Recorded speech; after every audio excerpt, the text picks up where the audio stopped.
Porque depois que vocês ouvirem aqui a nossa bateria, aí eu vou dizer uma coisinha para quem está me acompanhando. Eu vou deixar. Que eu vou dizer uma coisa, mas eu vou deixar para dizer essa coisinha depois. Tá bom? Então, aqui está a nossa turma mesmo. E te fazer mais que vencedor. Tem também a misericórdia, ele tem.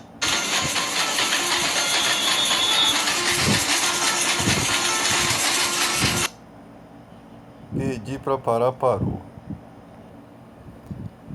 Eu não vou nem levantar da cama para poder comentar isso daí. Vindo de uma pessoa que faz reunião em maçonaria, podia se esperar muita coisa. Igreja é casa de oração, é lugar solene. O evangelho é um convite. Eu não sei que tanta estratégia que as pessoas querem fazer. O evangelho é o seguinte: Jesus morreu por você, morreu pelos seus pecados, e está aí. O que você faz com a sua vida agora? Jesus te convida para a vida eterna, o que você faz com a sua vida? Se você quiser viver no pecado, a Bíblia diz em Apocalipse: aquele que é sujo, suje-se ainda. Aquele que é santo, santifique-se ainda. Deus não precisa de forcinha. Deus, a orientação de Jesus é: ide por todo mundo e pregar o evangelho. Tem muita estratégia aí, muita coisa que é desnecessário. É muito desnecessário. Tá? Eu não vi ninguém se convertendo com blocos de carnaval. Isso já teve antes. Pastor Ezequiel Teixeiras, né? Respeito vocês como pastores. Eu não sei o que passa na cabeça de vocês, mas respeito, né? Porque eu sei que o cristão às vezes é muito inocente, né? Ele tem que se preocupar também com o mundo vê a igreja. Eu acho que... Por que entra essas coisas no coração do homem? Será que é como a Bíblia fala: onde estiver o teu tesouro, ali estará o seu coração, né? O que eu já vi muitas pregações. Silas Malafaia é um cara cheio de conhecimento, isso aí não podemos descartar, cheio de conhecimento bíblico, né? Mas em matéria de temor a Deus, no que diz respeito em matéria de oferta, de pedir dinheiro, essas coisas, o Silas Malafaia trouxe uns missionários aí meio doido que só falavam em dinheiro, né? Essa teologia da prosperidade que há nos Estados Unidos. A igreja nunca deveria ter tido como foco a parte do dinheiro. E esses últimos dias que nós estamos vivendo, né, não sei se é o final do mundo, mas parece ser um momento de evolução do evangelho, porque o evangelho sofre um ocultamento durante a história, né? Da época dos discípulos para cá, muita coisa se apagou. Então o Brasil despertou o evangelho e muita gente tem bom conhecimento bíblico, consegue viver na verdade. Outros se inclinaram para isso daí. Mas deixando isso de lado, muitos missionários dos Estados Unidos vieram com essa teologia da prosperidade. A Igreja Universal usa isso. E eu tenho o direito de julgar os de dentro. A Bíblia diz: nós temos o direito de julgar o de dentro, os de fora Deus julgará. Julgar não é condenar uma pessoa, é julgar o que ela está pregando. Nós somos um corpo, vários membros, mas um corpo. Então nós julgamos tudo que está acontecendo em volta da igreja. Se aquilo é de Deus e aquilo não é. Isso você vê na Bíblia. Não posso dizer nenhum julgamento. É a Bíblia, é o próprio Deus julgando, né? Ele fala dos impuros na fé, que são aqueles pessoas avarentas que o cristão não deveria ter comunhão, né? Não deveria ter comunhão para que ele ficasse envergonhado, né? Então, há esse apelo. Olha, você vai na igreja, você tem um louvor, você tem uma ministração da palavra, você tem uma oração. Só isso já é suficiente. Isso já é suficiente para a alma. Isso foi o que sustentou as igrejas de todas as épocas. Louvor, oração. Você nunca via um hino assim, de escola de samba dentro da igreja. Vocês querem fazer hino gospel? Faça, para as pessoas ouvirem em casa. Mas igreja é lugar solene. É diferente. É diferente. Tem muitos hinos que eu não canto na igreja porque não combina. O Espírito Santo que é em nós mostra que não combina, tá? Tem muitos hinos porque fala de amor, fala de um monte de coisa e não fala do que é o culto, do propósito do culto, de adorar a Deus, né? Você pode falar até da situação do homem, a condição do homem em relação ao que, que ele está passando, né, na vida, na sua trajetória cristã, e não pode contar isso, fica bonito, né? Soldado ferido, é um hino muito bonito, é, é, é, tem muita coisa, tem muitos hinos maravilhosos. Não há necessidade de a gente trazer uma escola de samba, porque tem uma coisa muito parecida, o ritmo é muito parecido mundano, ainda vê os cristãos dançando dentro da igreja. Deixa para dançar isso na tua casa. Coloca lá um louvor de samba, se você gosta do ritmo, porque cada pessoa nasce com as suas ideias de ritmos musicais.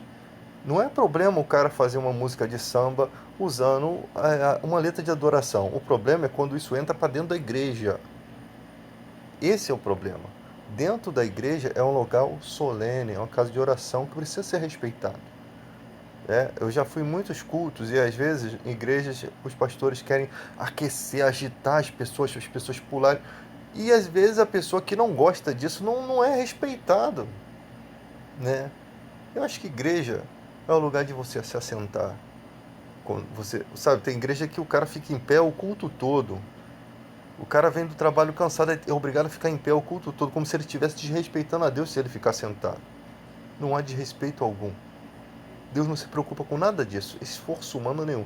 Ele se preocupa com o seu coração. Ele se preocupa o que você está aprendendo, o que você está tirando de proveito da igreja. Tá? Quando eu vou pregar na minha igreja e eu vejo as pessoas mais de idade, eu vejo as pessoas ficam de pé, eu faço a leitura da palavra e muitas vezes sou muito breve nessa leitura, porque eu não quero que as pessoas fiquem em pé há muito tempo. Não tem necessidade disso. Sabe que a minha igreja é pobre, uma igreja não tem ar-condicionado, as pessoas já estão no calor, já estão na dificuldade, estão cansadas do dia a dia. Eu ainda vou obrigá-las a ficar em pé, achando que aquilo é alguma coisa relevante para Deus? Não há relevância nisso.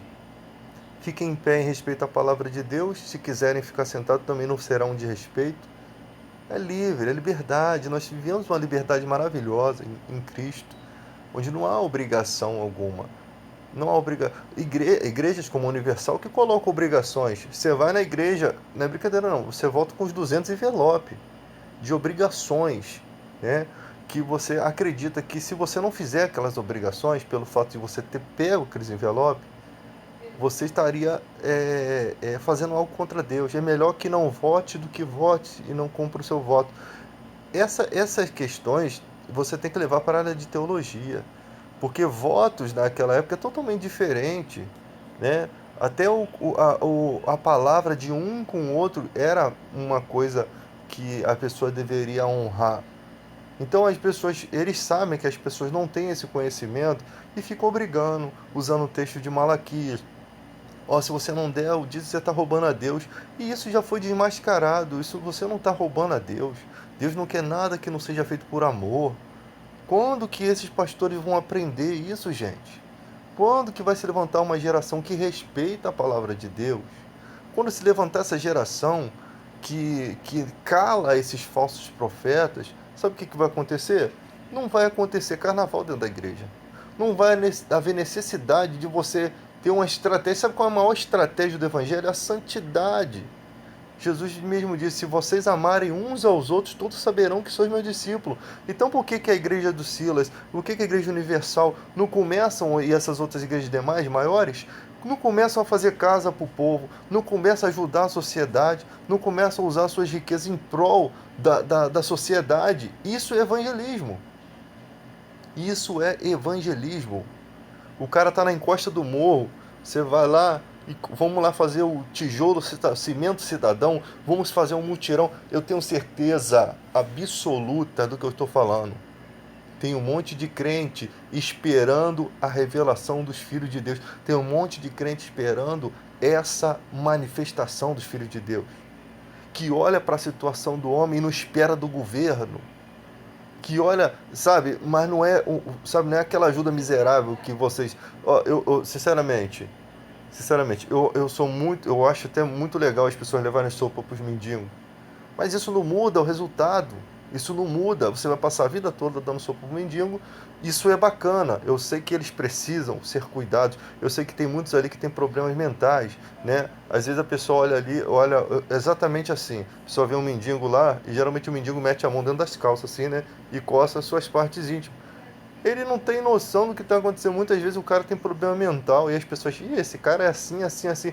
Já tem um preconceito porque não entende que ali há um problema, há uma dificuldade, aquela pessoa precisa de ajuda de especialista, de ajuda que aquela pessoa está sendo abandonada pelo governo, pelos governantes.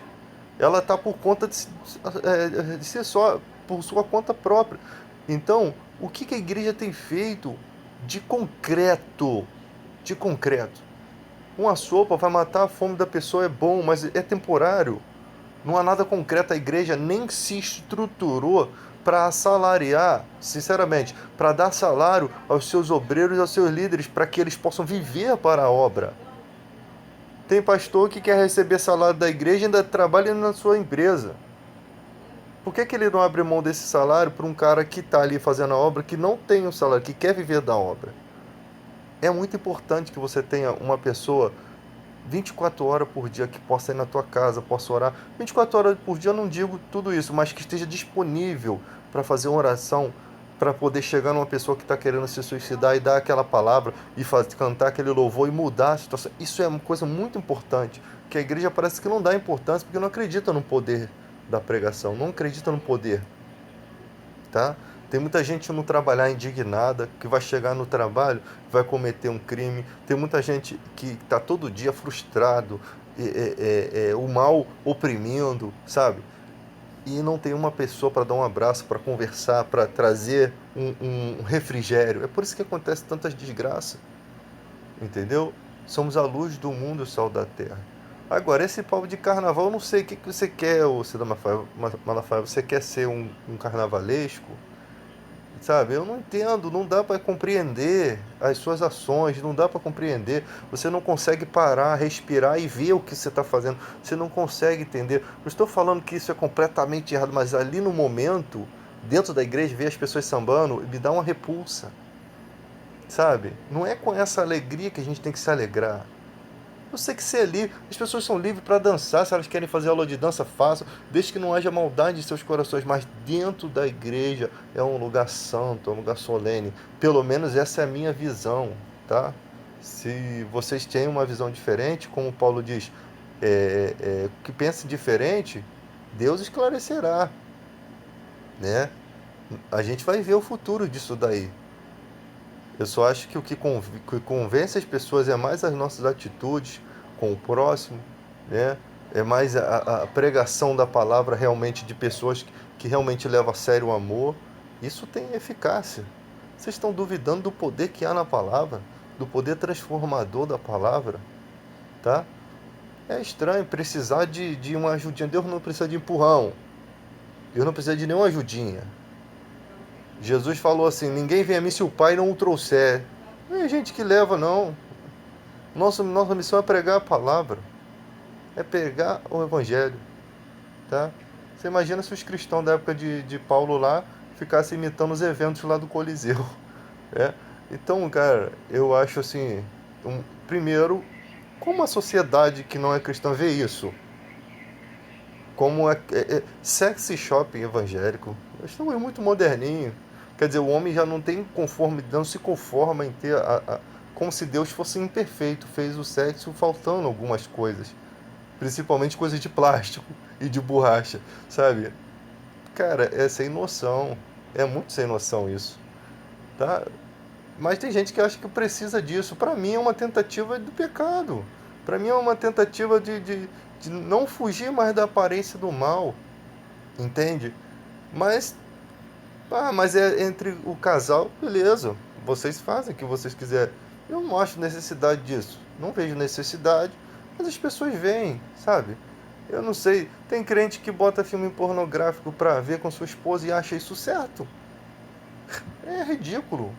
Não estou aqui para julgar as pessoas, mas a verdade tem que ser dita. Isso é pecado, é prostituição, é desejar outro ao invés do seu cônjuge, é mundanismo.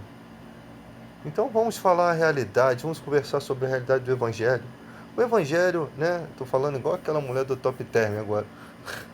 O Evangelho é uma coisa simples, bonita, pura. É uma coisa pura. O que sai dessa pureza vem do homem. O que saiu da pureza vem do homem. Porque a palavra é primeiramente pura e eficaz.